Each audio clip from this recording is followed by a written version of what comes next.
మన దృష్టిని బట్టి సృష్టి ఉంటుందని చెప్పి మన వాళ్ళు చెప్పారు. దృష్టిని బట్టి సృష్టి సార్. ఎక్కడ దృష్టి ఉంటుందో అక్కడ సృష్టి జరుగుతుంది. Yes, same thing quantum physics. Correct sir.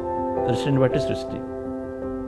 So ఈ పాండమిక్ సమయంలో కరోనా వస్తుందా రాదా, అది సృష్టింపబడుతుందా లేదా, మనకి పక్కవాడికి వచ్చింది, వాడు సృష్టించున్నాడు, కానీ నేను సృష్టించుకుంటా లేదా అని నా యొక్క దృష్టి మీద ఆధారపడి ఉంటుంది.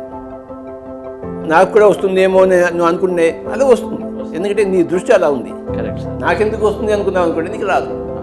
Correct sir. పక్కవాడికి వస్తుంది కానీ నీకు రాదు. అవును.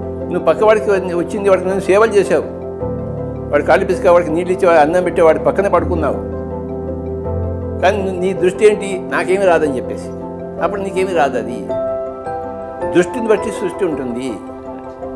ఇదే క్వాంటమ్ ఫిజిక్స్ యొక్క ప్రిన్సిపల్, ఎస్ సార్. ఇదే ఆధ్యాత్మికత యొక్క ప్రిన్సిపల్, ఇదే జీవిత సిద్ధాంతం.